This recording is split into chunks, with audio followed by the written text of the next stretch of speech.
Well, they didn't have much of a chance to read it. Right. You know, it was jammed through, you know, but it was supported. And it's still supported today. The president still supports it, says it's the right thing. Nancy Pelosi still supports it, says it's the right thing. Congressman Charlie Wilson has come out and said that he But look who's supports saying it. that.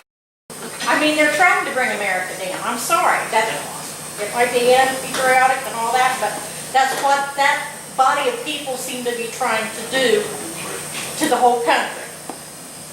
So is it a chance that now that they've said, okay, it is a tax, that the Senate and Congress can sit down and go through it and say, okay, we can change this, we can try to change, and try to change some of Obamacare? Well, we've been trying to do that since we came into office in January of 2011. I have voted nearly 30 times, approximately 30 times, to repeal either all or part of Obamacare. Do you know where those pieces of legislation sit today? Stacked up like cordwood in the Senate. We're going to vote again next week to repeal Obamacare. But I am, you know, yes, sir. What's your feeling about taking the restriction off buying health care across state lines? I'm glad you asked that. There's several things that I believe needs to be in real health care reform. I think we need to repeal Obamacare and put health care reform back in place that's going to do several things. First of all, put health care in the hands of patients and their doctors, not bureaucrats in Washington, D.C. Health savings accounts. Give Americans the ability to take pre-tax dollars, put it in a health savings account, and out of that health savings account pay for routine care and even use some of that money to buy a catastrophic insurance policy for things like heart attacks and cancers and those unexpected real crises kinds of things. Tort reform.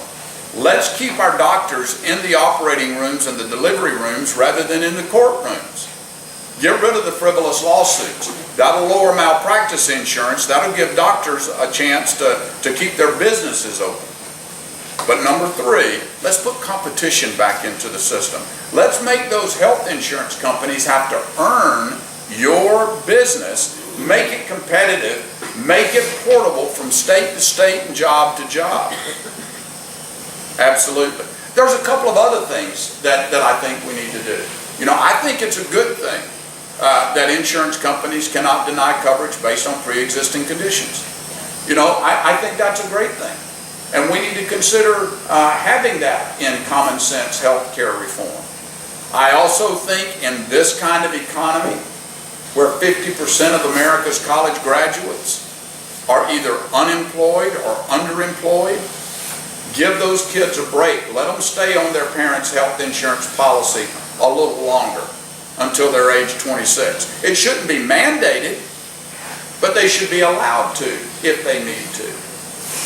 Because a lot of our college graduates can't find jobs today in the Obama, Pelosi, Wilson economy.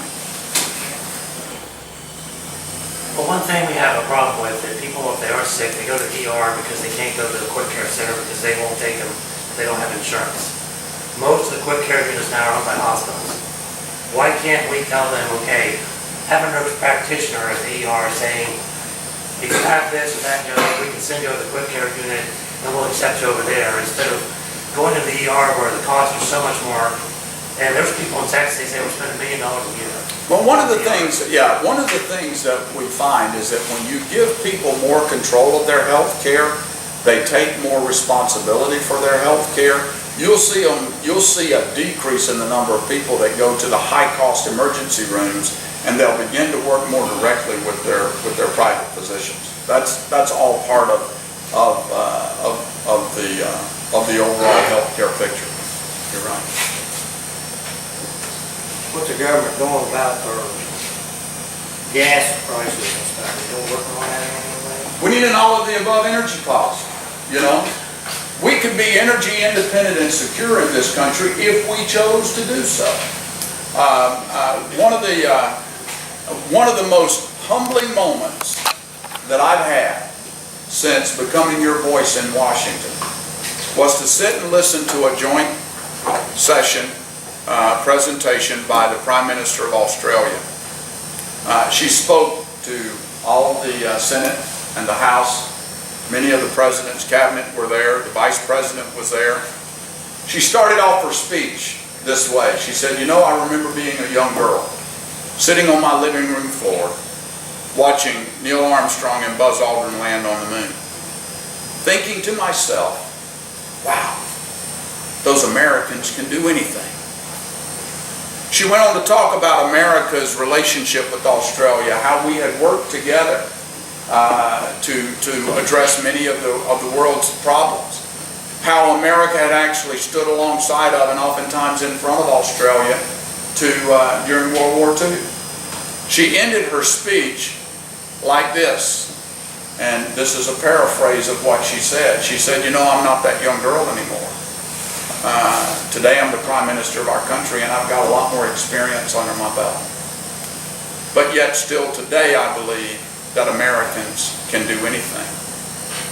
And when she said that the second time with such passion and conviction, it was like you could have heard a pin drop in the House floor.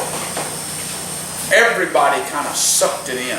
You know, it's not that we don't believe it, because we do, especially our generation, but we're not living it. And we're certainly not convincing our young people that Americans can do anything.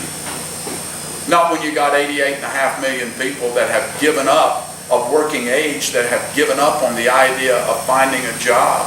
You got many Americans that have said, you know, it's not working for me anymore. We've got to give those people a reason to hope again. And we can do that around energy, independence, and security. Think about what would happen. Think about what would happen if we had a leadership team that would say, you know, we're going to set a goal over the next 10 years to become energy independent and secure in America. And we're going to go after the 3 trillion barrels of oil that we already own. We're going to harvest the vast volumes of natural gas and oil that we own. The experts say we're sitting on top of the world's largest deposit of it here along the Ohio River in the Marcellus and the Utica Shale. We're going to continue to mine coal, and we're going to use it environmentally soundly. We stopped investing in clean coal technology in large part back in the 40s and 50s when it became so cost effective to buy our energy from overseas sources.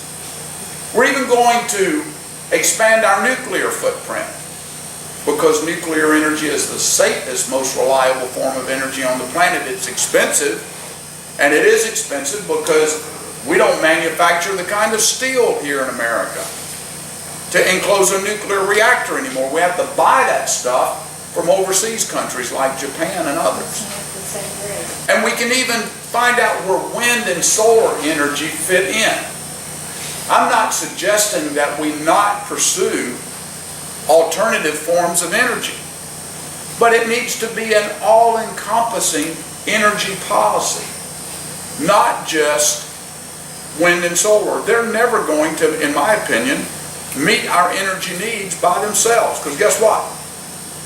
Windmills produce energy when the wind blows. And solar produces energy when, Pete? When the sun shines. Let me finish and I'll get right to you.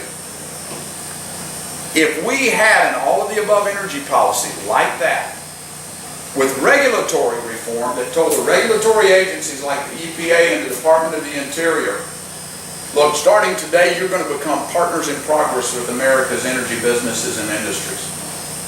And if you've got a public safety, public health, or national security reason to say no to a particular technology or project, that's fine. But don't let no be the final answer. The American people have an expectation that their elected officials and those that are put in charge of running America's bureaucracy and our commerce and all of that they're there to be partners with the American people, not to be obstacles and barriers to progress.